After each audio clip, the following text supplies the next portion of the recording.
Hello everyone, a very good evening to all of you. Start करते हैं आज का क्लास, जिसमें कि हम सीखने वाले हैं कुछ और नए एंड इंटरेस्टिंग वर्ड्स। ये वाले वर्ड्स आपकी रूटीन लाइफ के लिए, आपकी प्रोनाउंसिएशन के लिए, आपकी ट्रांसलेशन के लिए and to form sentences compile करने के लिए बहुत ज्यादा हेल्पफुल हो सकते हैं। एंड अगर एग्जाम के पॉइंट ऑफ व्यू से बात करूं तो उसके लिए भी ये कॉम्बिनेशन जो आज हम करने जा रहे हैं ये बहुत ज्यादा आपके इंपॉर्टेंट हो सकते हैं। यहाँ पे भी हम मिस्टेक्स करते हैं, बोलने में भी एंड एग्जाम में भी। अगर मैं बात करूं इस तरह के क्वेश्चंस बनते हैं, राइट। तो स्टार्ट करते हैं आज का क्लास कुछ इंटरेस्टिंग वर्ड के साथ। तो अगर मैं पहला वर्ड की बात करूं, फर्स्ट वर्ड है हमारा that is such that, right. Such that का जो कॉम्बिनेशन होता है, सच के साथ हमेशा दैट का कॉम्बिनेशन करना है आपको। तो उसकी सेंटेंस की फॉर्मेशन क्या रहेगी, स्ट्रक्चर क्या रहेगी, उसके लिए बात करते हैं। First word that is such and then that. इसका मीनिंग क्या होता है कि ऐसा के।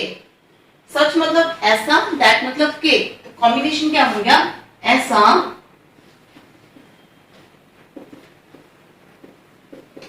राइट। किसी एक्सटेंट तक किसी चीज का होना, बहुत ज्यादा, like up to the extent, किसी एक्सटेंट टू द एक्सटेंट, किसी एक्सटेंट तक होना किसी चीज का। इफ आई से, अगर मैं इसका सेंटेंस बनाऊं, it was such a hot day. ये ऐसा हॉट डे था, ऐसा गर्मी का दिन था, दैट के मैं कोई काम नहीं कर पाया, दैट मैं कुछ कर नहीं पाया, मैं चला गया कहीं पे, मैं जा नहीं पाया सॉरी कहीं पे, दैट आई स्टॉप्ड राइटिंग, मैंने लिखना बंद कर दिया। मतलब एक उस एक्सटेंट तक ये बोला हॉट डे था, ऐसा हॉट डे था कि मैंने लिखना बंद कर दिया। अगर मैं बोलूं it was such a costly watch that I would not buy it. ये ऐसा कॉस्टली वॉच था कि मैं इसको बाय नहीं कर पाया। क्लियर। तो इस तरह से आपको किसका कॉम्बिनेशन करना है, सच के साथ दैट का कॉम्बिनेशन करना है, सो दैट कि आपका सेंटेंस का फॉर्मेशन सही जाए। और अगर मैं बात करूं सच के साथ एज लगाओगे, वो कॉम्बिनेशन गलत हो जाएगा, वो रॉन्ग कॉम्बिनेशन है। एग्जाम में इस तरह का ही पूछा जाता है, डेफिनेटली इस तरह का पूछा जाता है कि रॉन्ग कॉम्बिनेशन दे देते हैं, राइट। तो चलते हैं हमारे सेकेंड नंबर वर्ड की ओर, दैट इज लेस्ट। लेस्ट के साथ किसका कॉम्बो करते हैं, शुड का कॉम्बो करते हैं। लेस्ट शुड, इसका हिंदी मीनिंग क्या है, कहीं ऐसा ना हो के, राइट। लेस्ट का मतलब कहीं ऐसा ना हो के। अगर मैं बोलूं कि इतना अच्छे से काम करो, काम मेहनत अच्छे से करो कि तुम फेल ना हो जाओ, ऐसा ना हो कि तुम फेल हो जाए, इसलिए तुम हार्ड वर्क करो, राइट। ऐसा ना हो जाए कि तुम्हारी ट्रेन निकल जाए तो तुम जल्दी करो, ठीक है, लेट मत हो। ऐसा ना हो कि तुम्हारी ट्रेन निकल जाए। जब हमें ऐसा कोई सेंटेंस बोलना है, ऐसा ना हो के, तो हम कॉम्बिनेशन यूज करते हैं, लेस्ट एंड शुड का कॉम्बिनेशन यूज करते हैं। तो चलो ट्राई करते हैं इसको। वर्क हार्ड, हार्ड वर्क करो कहता जी, ऐसा ना हो कि तुम फेल हो जाओ। Work hard lest you should fail. और अगर मैं इसकी बात करूं, मिस्टेक कहां करते हैं हम लोग, बोलने में भी और लिखने में भी हम क्या करते हैं, work hard lest you should not fail. मैं आपको बताऊं कि लेस्ट का मतलब भी नेगेटिव होता है। लेस्ट इज अ नेगेटिव वर्ड, ऐसा ना हो के। तो यहाँ पे आपको नॉट नहीं देना, not possible. Try to make a sentence on this combination lest and should. और अगर इस सेंटेंस को आप ऐसे बनाओगे, work hard lest you should not fail, भाई कंप्लीटली सेंटेंस रॉन्ग है। यहाँ पे आपको नॉट नहीं देना, स्पीकिंग के लिए भी नहीं देना, एग्जाम्स के लिए भी नहीं देना, इसके रिलेटेड क्वेश्चंस बन जाते हैं, राइट। क्लियर। तो लेस्ट के साथ कभी भी आपको नेगेटिव स्टेटमेंट नहीं देना। Run fast lest you should miss the train, तेज दौड़ो, ऐसा ना हो कि तुम्हारी ट्रेन मिस हो जाए। तो यहाँ पे हमें क्या यूज करना है, लेस्ट एंड शुड का कॉम्बिनेशन यूज करना है। तो चलते हैं हमारे नेक्स्ट वर्ड की ओर, and till the time I erase these sentences, you just try to make your own sentences. अपने खुद के ये sentences बनाओ, such and that को लेके, lest and should को लेके, right? अब अपने sentences create करो.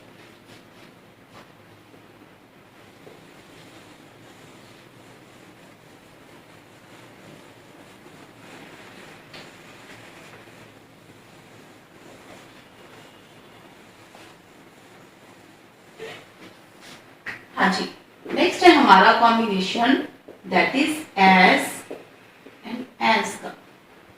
एज का कॉम्बिनेशन कब करा था? जब हमें बताना कि इसी तरह से, मतलब सेम इसी के जैसे.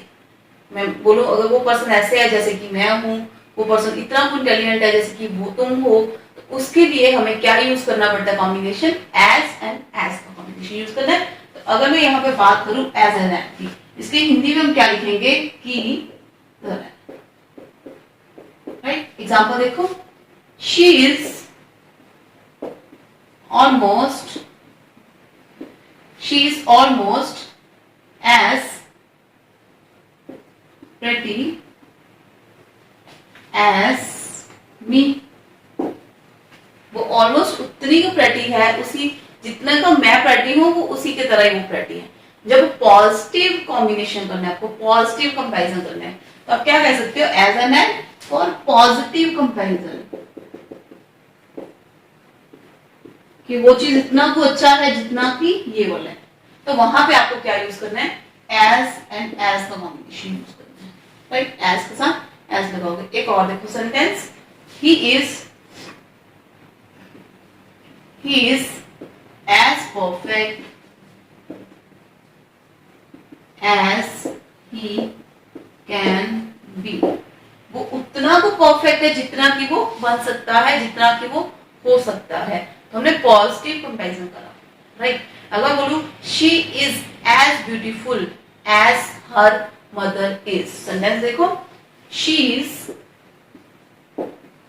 as beautiful as her mother is. इसका मतलब क्या हो गया? वो उतनी को ब्यूटीफुल है जितनी की उनकी मदर है. जिस तरह से उनकी मदर है, वो उतनी को ब्यूटीफुल है. तो हमने क्या कर दिया? दो लोगों का पॉजिटिव कंपैरिजन कर दिया, राइट? इसके लिए आपको क्या यूज करना पड़ेगा? एज और एज यूज करना पड़ेगा. एज के साथ एज का कॉम्बिनेशन यूज करो. तो चलते हैं हमारे नेक्स्ट फोर्थ नंबर वर्ड की ओर. फोर्थ नंबर वर्ड क्या कहता है हमारा? वेदर. और वेदर के साथ किसका कॉम्बो करते हैं हम लोग? और का. वेदर या फिर और, इसका मतलब क्या होता है? चाहे,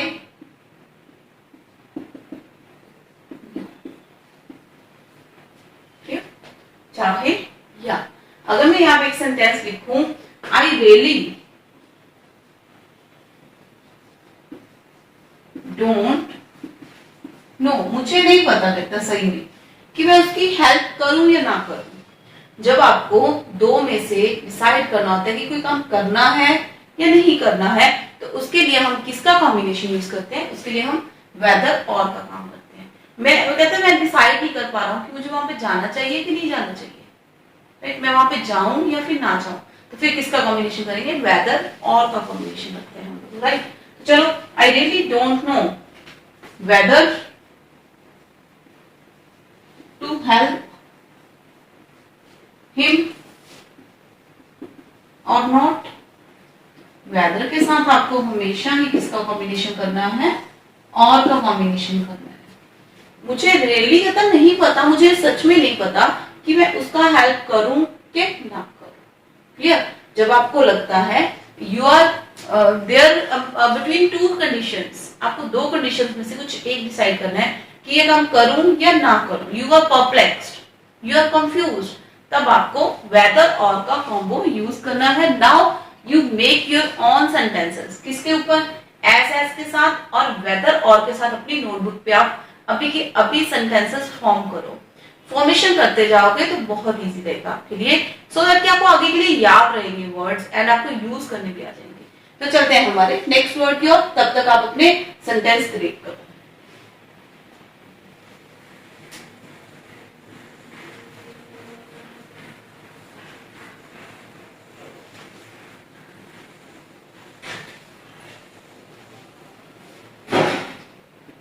हाँ जी, नेक्स्ट है हमारा 5 नंबर वर्ड।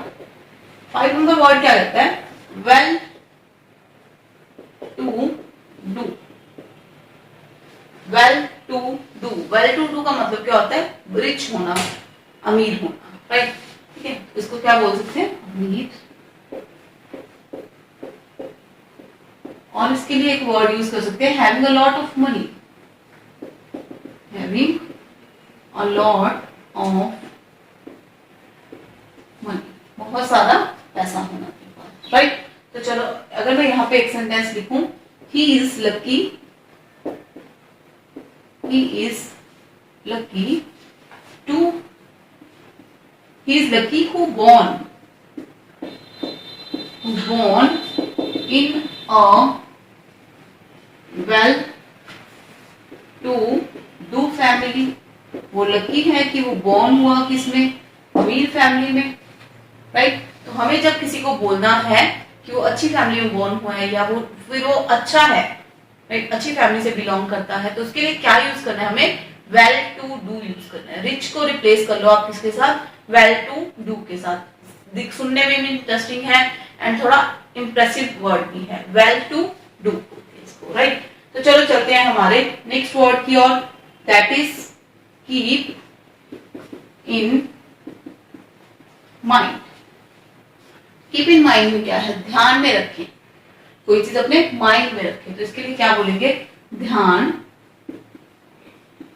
में रखें, राइट। चलो नेक्स्ट इसके लिए एग्जांपल बना रहे हैं हम लोग। यू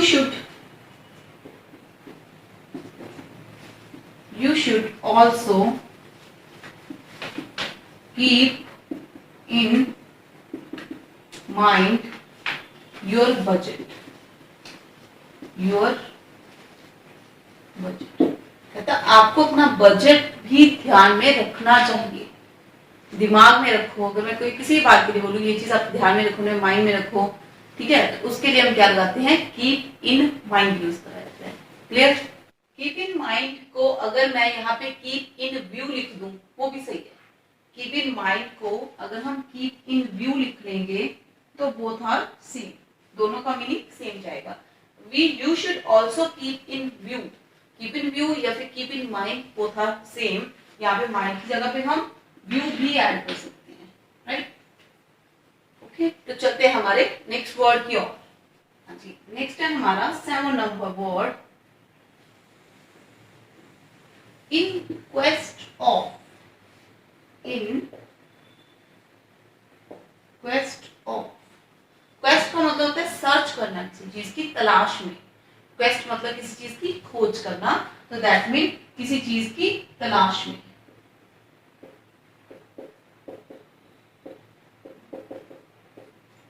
राइट, तो चलो देखते हैं यहाँ पे इसका एग्जांपल। शी केम हियर, वो यहाँ पे आई, क्यों आई? In quest of truth. She came here in quest of truth। अगर बोले कि किसी चीज की सर्च में, किसी चीज की तलाश में, तो सर्च वर्ड को रिप्लेस कर लो किसके साथ? In quest of. In quest of थोड़ा क्वाइट इंटरेस्टिंग भी है यूज करने में, तो इसको यूज करो rather than हम सर्च यूज करें, राइट। तो she came here in quest of truth, सच की तलाश में वो यहाँ पे आई। I went there in quest of my pen, मैं वहां गया अपने पेन की तलाश में, राइट। तो चलते हैं हमारे नेक्स्ट वर्ड की ओर, that is in hot water. If we say कि कोई मुसीबत में है, मैं परेशानी में हूं, मैं डिफिकल्टी में हूं, तो उसकी जगह पे हमें क्या बोलना चाहिए? I am in a hot water in these days, इन दिनों में मैं थोड़ा परेशानी में चल रहा हूँ, मुसीबत में चल रहा हूँ। तो क्या यूज करेंगे हम? इन हॉट वाटर, दैट मीन मुसीबत में।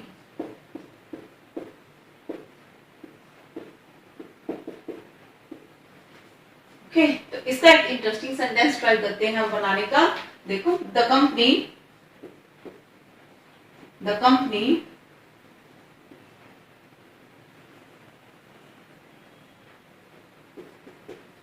हैज already ऑलरेडी कहता है जी मुसीबत में है। The company has already been, the company has already been in hot waters, किसकी वजह से? Over high prices this year, high prices के चलते कंपनी ओवर क्या है? ऑलरेडी क्या है? किसमें है? स्ट्रेस में है, मुसीबत में है, हॉट वाटर है। मैंने आपको इसका इंटरेस्टिंग सेंटेंस भी बताया अभी, पहले इसको रिवाइज करते हैं। The company has already been, already किसमें है? किसमें है? ऑलरेडी इन हॉट वाटर, मुसीबत में है, स्ट्रेस में है, परेशानी में है। Over high prices this year, बढ़ते हुए प्राइसेस की वजह से ऑलरेडी वो परेशानी में जा चुकी है।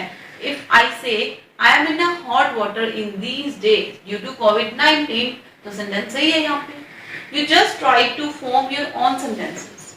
जितने आपको रोज की क्लास में वर्ड्स मिलते हैं यहाँ पे, आपको क्या करना है? उन वर्ड्स को लेके आपको सेंटेंसेस क्रिएट करने हैं। If you don't do so then you can't use these words in your day-to-day life. You can't use these words in your exams as well. नहीं यूज कर पाओगे आप, it will be difficult for you. You will definitely you will forget this. भूल जाओगे। तो अगर इसके ऊपर खुद sentences form कर लोगे in hot water, in quest of, like with a view to, जैसे हमने सीखा हुआ है लास्ट वीडियोस में, keep in view, keep in mind, ऐसे करके जो हम करते हैं रूटीन में, सच दैट का कॉम्बिनेशन करा हमने, लेस्ट शुड का कॉम्बिनेशन करा, तो इनको वेदर और को इनको यूज करना सीखो। आप खुद के सेंटेंसेस फॉर्म करो सो दैट ये वर्ड्स हमारे माइंड में कंप्लीटली फिट हो जाए। राइट, मिलते हैं हम नेक्स्ट वीडियो में, कल की क्लास में। आज की क्लास में इतना ही। Okay, bye bye.